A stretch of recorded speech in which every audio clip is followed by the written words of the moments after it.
Question number 1, identity and access management. A system administrator is working on a solution with the following requirements.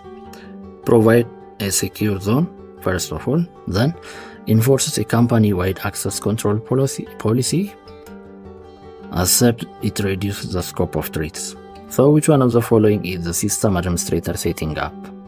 The second question is about cryptography. A company must ensure sensitivity data at rest is rendered unreadable. Which one of the following will the company most likely use? Threat management. Malware spread across a company network after an employee visited a compromised industry blog. Which one of the following best describes this type of attack? Question number 4. Which one of the following involve an attempt to take advantage of database misconfiguration? Question number 5. Which one of the following practice would be the best to prevent an insider from introducing malicious code into company development process? Question number 6. Which one of the following describe a security alerting and monitoring tool that collects system, application, and a network log from multiple sources in centralized system? Question number 7. One of the company vendors sent analyzed security bulletin that recommends a BIOS update. Which one of the following vulnerability type is being arrested by the patch? Hello everyone, I am Aklilu and I'm thrilled to have you here today for another exciting learning journey. It's my pleasure to welcome to 591 Lab. Today we embark on a focused exploration into CompTIA Security Plus certification exam topics. Please don't forget to hit subscribe button and ring the notification bell so that you will never miss our upcoming lessons and exam topics. Before we directly dive into our discussion, let me provide you with a brief overview of what 591 Lab is all about. 591 Lab, pronounced as 591 Lab, is the top IT training and certification exam brand in China, Hong Kong, Taiwan, and Singapore. Our mission at 591 Lab is to provide our clients with exceptional exam preparation, experience for certification in Cisco, CompTIA, Aruba, Juniper, Palo Alto, and Fortinet exam tracks. So today we are going to discuss some interesting exam topics on CompTIA Security Plus. Now let's dive into details. CompTIA Security is a vendor-neutral entry-level cybersecurity certification which allows to validate foundational IT security knowledge and skills. It covers a broad range of topics that are relevant to the modern IT security concepts, since that makes it valuable stepping for everyone who wants to start a cyber security career. So in today's agenda we cover 4 topics. Our first is identity and access management, second cryptography, third threat management, and our fourth is vulnerability. Question number 1, identity and access management. A system administrator is working on a solution with the following requirements. Provide a secure zone, first of all, then enforces a company-wide access control policy, except it reduces the scope of threats. So which one of the following is the system administrator setting up? A, zero trust, B, AA, or what we call is that, authentication, authorization, and accounting, C, non-repudiation, D, CIA, which is confidentiality, integrity, and availability. The listed requirements. The system administrator is most likely setting up a zero trust environment. So the correct answer is this one, that is a zero trust environment or zero trust network. Zero trust network. Let's see this in detail.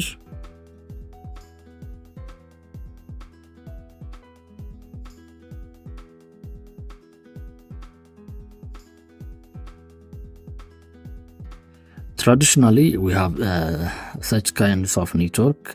There is an open gate which everyone has access to everything, like a public park. This open gates. There's an internal user.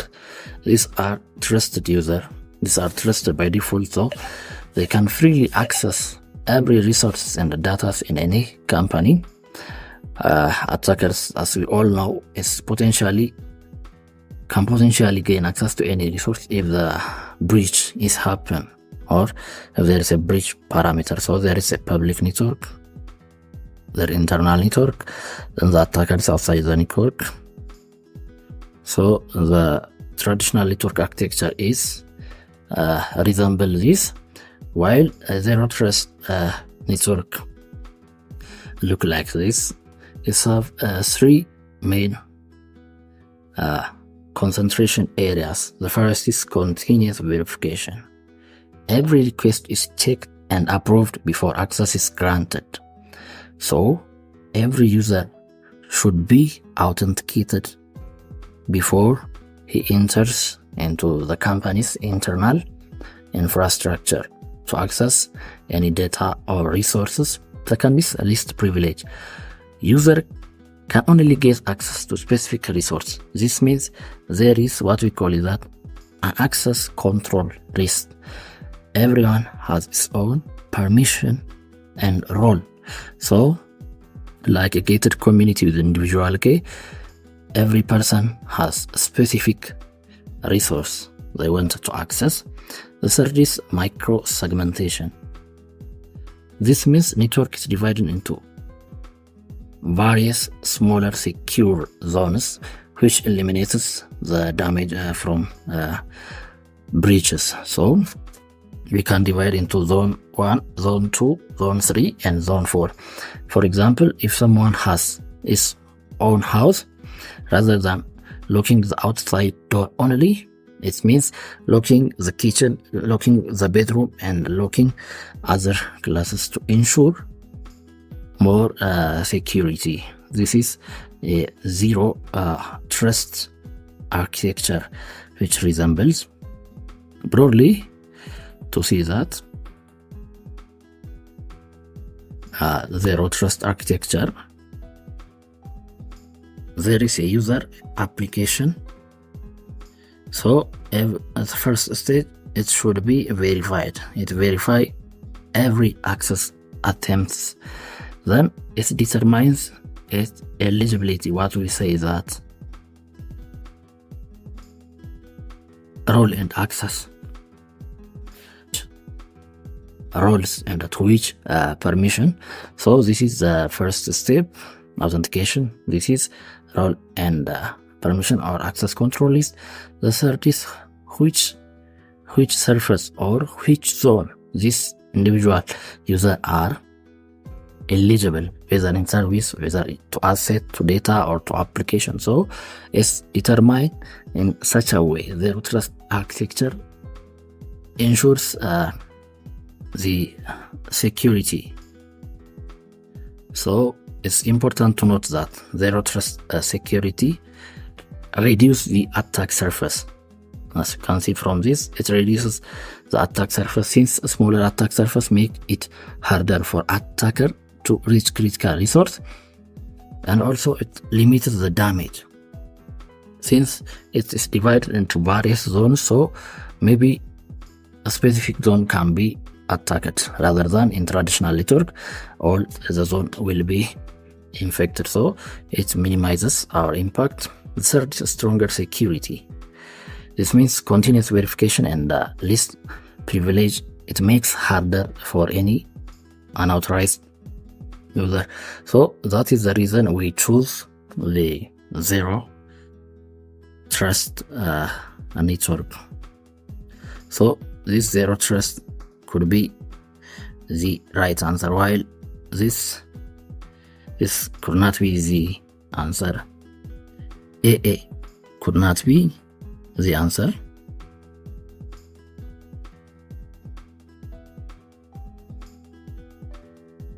AA could not be the answer.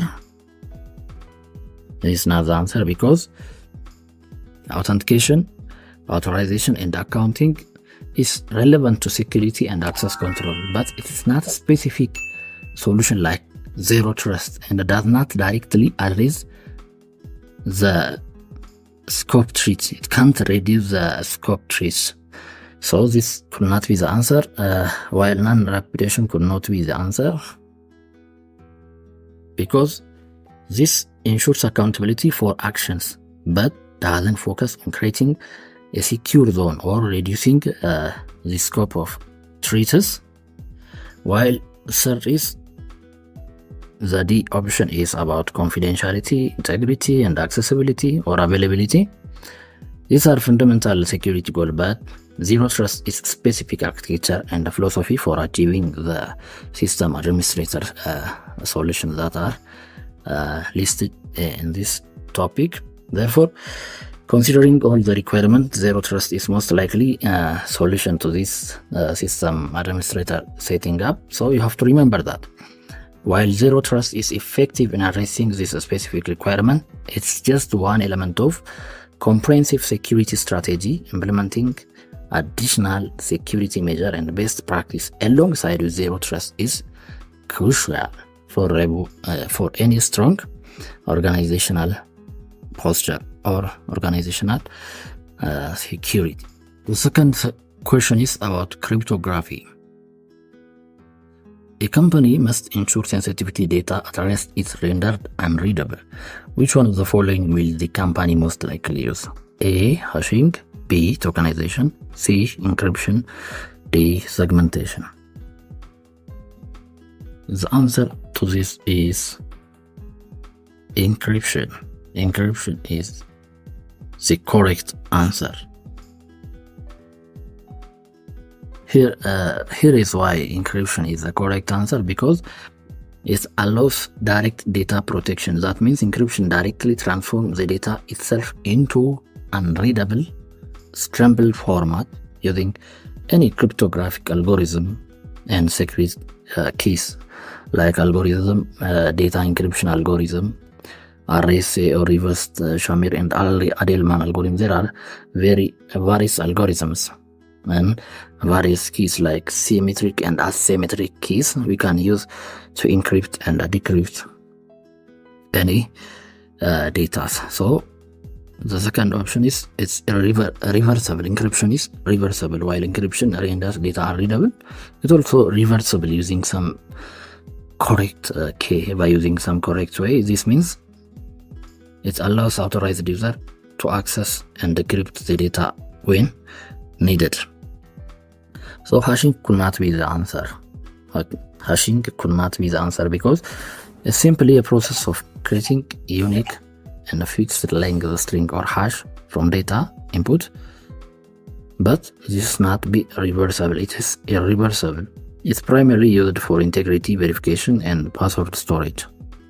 So this is not specifically used for protecting data confidentiality at rest.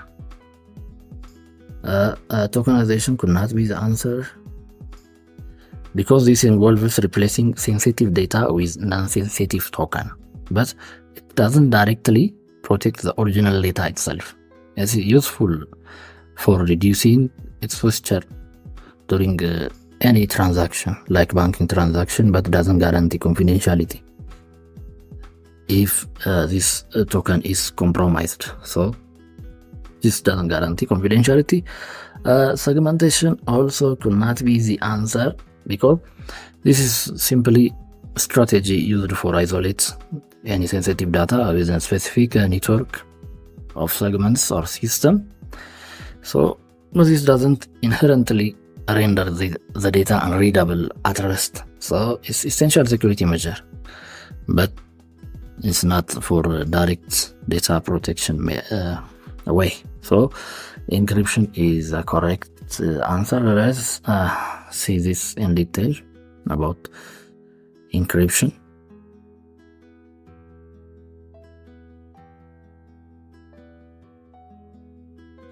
So in encryption there are key points to remember. Encryption is a gold standard for protecting sensitive data at rest. It safeguards confidentiality by making data unreadable to any unauthorized parties. It's also reversible, which allows authorized user to access data when needed. Other techniques like hashing, tokenization, and segmentation play important role in security, but they don't provide the same level as encryption. So how encryption is work? Assume that you have treasure chest filled with priceless jewels or jewelries. So here is how encryption works. The first step is locking up using encrypting data using powerful algorithm and secret key transform into seemingly random string character, like scrambling the combination to your lockbox or something like that. Second is safe and so on. The encrypted data become unreadable, like locked treasure or chest. Even if someone stumbles upon, they will not able to understand its content. Third is unlocking for any authorized user. When any authorized user need to access the data, they simply use the correct key to unlock it.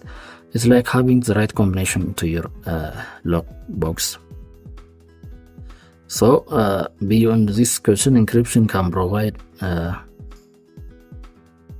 several benefits. The first is compliance. Many regulations and industry standards require data encryption to ensure confidentiality. Secondly, they reduce risk. Encryption minimize the impact of data breach by making stolen data unusable. Third is peace of mind, which knowing your data is encrypted provide peace of mind. So in our discussion, the correct answer is encryption. So you have to remember that encryption is like a powerful shield for our data. It's not just a technical solution, it's a strategic investment for any organization, security and reputation. So by embracing encryption, you will ensure our valuable information remains safe and sound. Threat management. Malware spread across a company network after an employee visited a compromised industry blog. Which one of the following best describes this type of attack? A. Impersonation. B. Disinformation. C. Watering hole. D. Smishing. The most likely type of attack in this scenario is C. That is a watering hole attack. When we see A cannot be the answer, since impersonation is while attacker might impersonate individual or entity to gain trust. This would not necessarily explain how malware spread across a network after visiting a website. Second is disinformation. This refers to spreading misleading information, not directly injecting a malware into a system. Therefore, in this scenario, focuses on malware delivery, not manipulating information. While smishing is involve phishing attempt using SMS. This scenario doesn't mention with a website, so this text could not be the answer. Though the correct answer is watering hole. Watering hole. This tactic targets a website frequently visited by specific groups of an employee of some particular governmental agency or a company. By compromising the website attacker can get a way to inject a malware or exploit some vulnerability to infect a visitor's system. This precisely aligns with the described scenario where visiting a compromised industry blog led to network-wide malware infection. Let's see this. Imagine a watering hole in Savannah. Animal are employee and their device, while predator is the attacker with a malware, while watering hole is a compromised industry blog.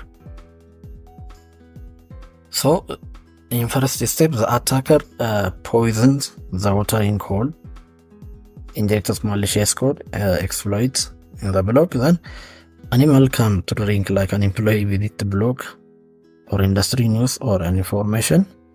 So now the infection spread in two ways. The first is drive by download, when malicious code automatically trigger upon visiting the block of the infected device. Second is phishing link. The block redirects a phishing website and contains a malicious link to download affected file. So in such a way, the infection spread. At the end, the network will be compromised. Infected device become entry point for further malware spread with the company network. In traditional network, we have public, internet, then industry block, this company network. So the employee, here is the employee, come to visit the industry blog, while the affected could be like this: monitoring call attack. There is an affected device, there is an affected blog, there is public internet. So the employee will come here and see the infected blog.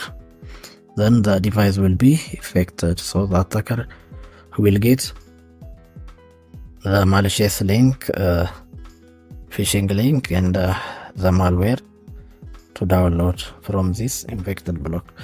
A real world scenario, remembering RSA 2011 and beyond. In 2011, attacker compromised Adobe Flash updates embedded in RSA website. When RSA employee download this update, their computer become affected with malware, granting attacker access to company internal network and sensitive data. This attack served as wake-up call for organization, highlighting vulnerability of trusted resource. So watering hole strategy, just like predator waiting at watering hole to prey, attacker in this target website frequently by specific group like industry forums, online communities, and software download hubs. So what are the impacts? Watering hole attack? It leads to data breach, network infiltration, and disruption of the operation. So this will be resulted. So our question is on malware spread across the company. So the correct answer will be the watering hole. Watering hole will be the correct answer.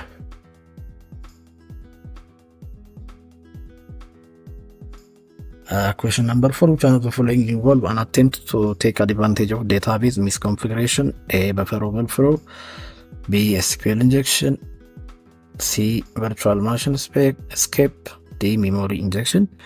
I think this is a simple question, since if something is related to database, it could be an SQL injection, since database related with MySQL or SQL query.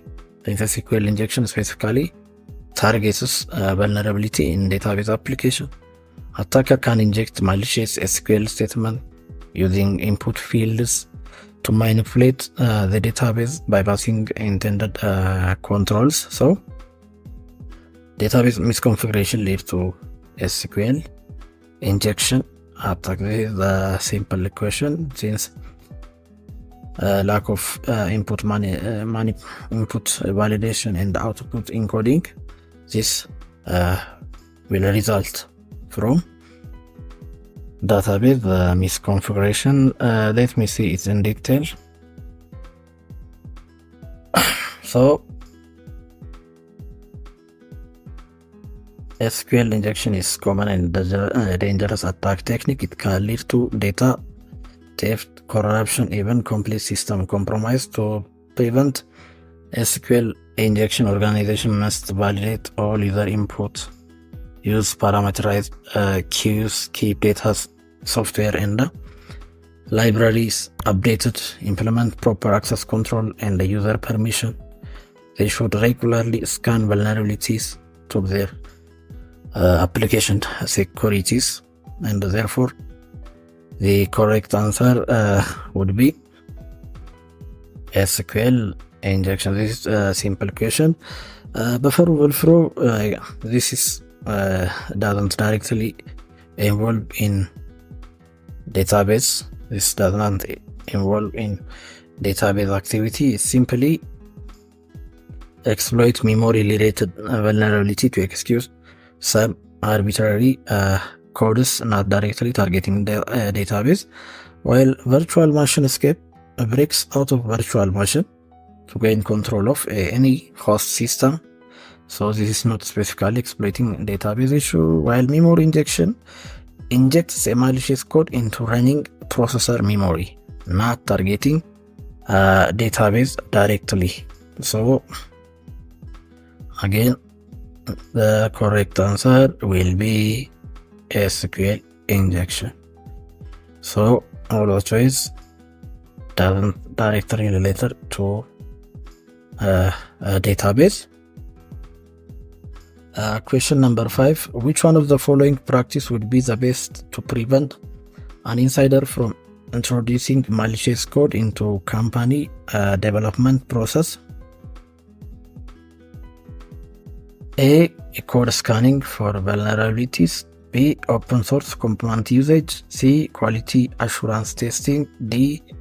Peer review and approval. Here the correct answer is D. That is peer review and approval.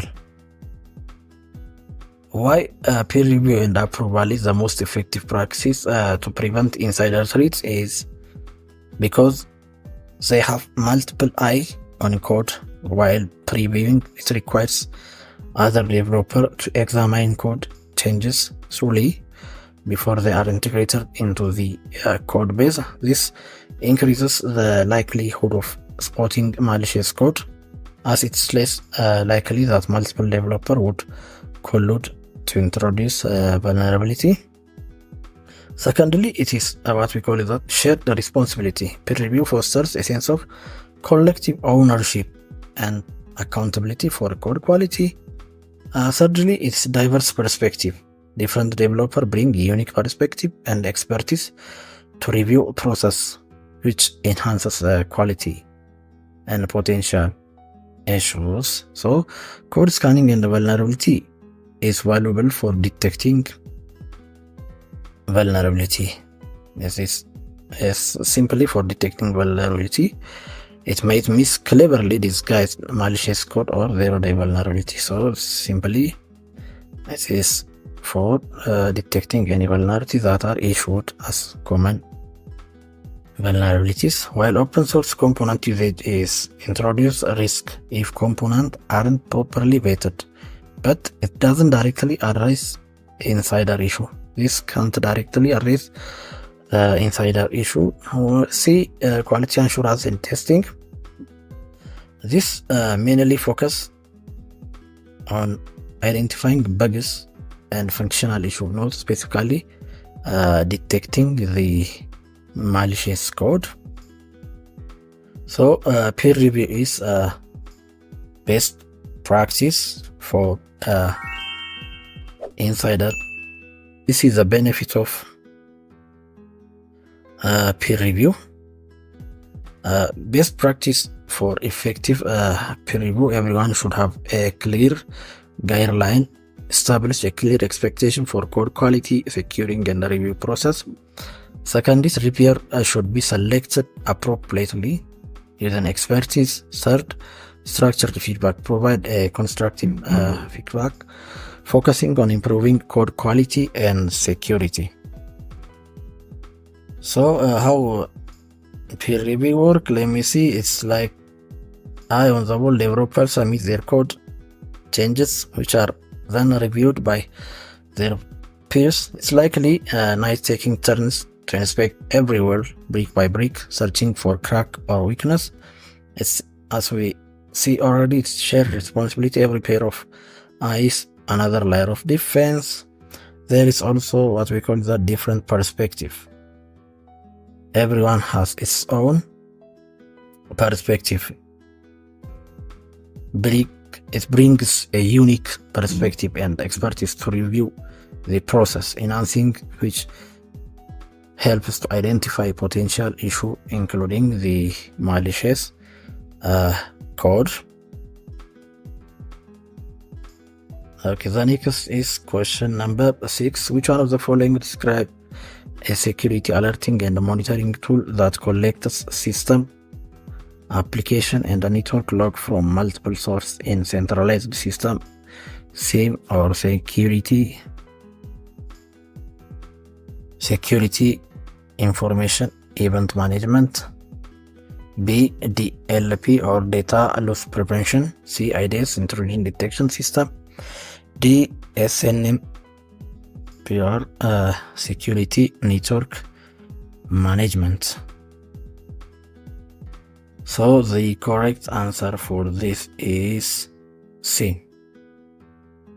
SIEM is the correct answer, because SIEM is a centralized log collection. SIEM it aggregates log from various sources, and they have a security alerting system, and also they have tools integrated to monitor.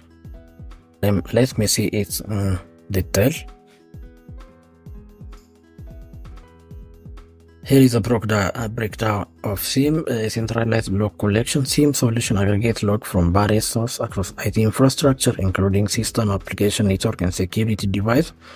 This centralized repository make it easier to analyze and correlate events for a comprehensive view of security activity.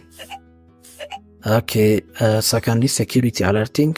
SIEM system analyze a collected log in real time to detect potential threats or anomalies, while in case of monitoring, SIEM tool continuously monitor security event, providing visibility into network traffic.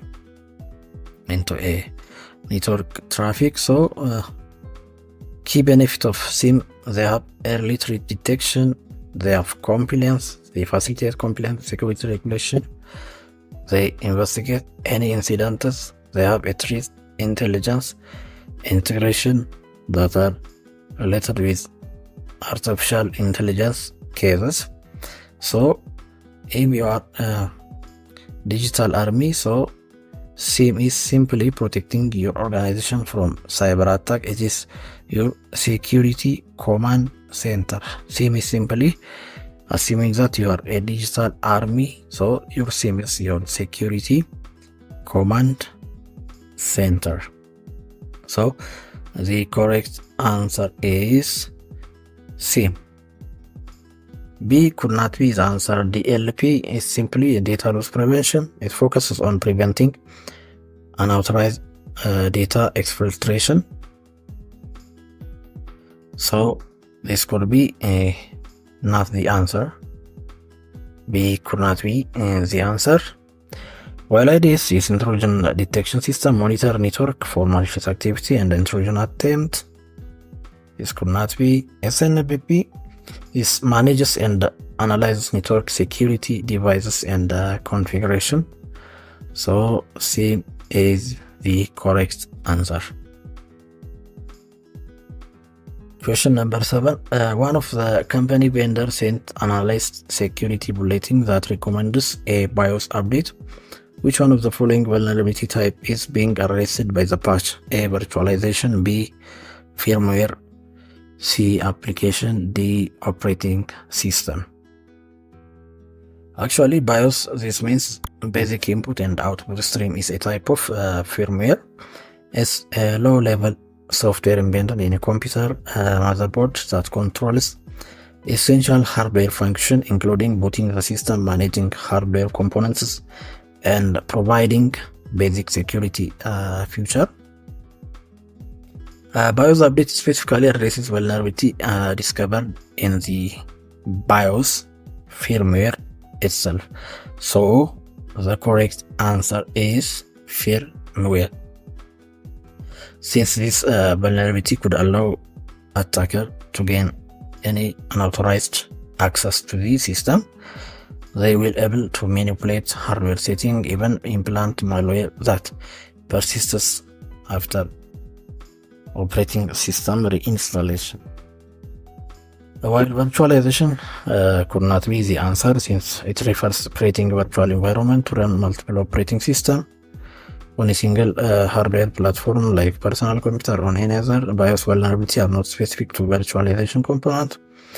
While this vulnerability in application are typically erased through software patches specifically on those applications, while operating system could not be the answer, since operating system vulnerability are usually patched through operating system updates, which are separate from BIOS updates. So firmware vulnerability is just critical as operating system or application vulnerability. Keeping for firmware, everyone should keep their firmware updated, because it's essential and critical to update our firmware. So it's crucial to follow vendor recommendation for BIOS updates to ensure your systems are protected from potential firmware level threats. Thank you for your participation in today's class at 591 Lab. We trust that you found the material was informative and beneficial. Mastery of any new skill requires consistent practice, so we encourage you to revisit the course content and continue practicing with assistance of 591 Lab support. Should you have any question or concern, please feel free to reach out to us. Your active involvement is greatly appreciated, and we eagerly anticipate your presence in our upcoming class. Wishing you a wonderful day ahead.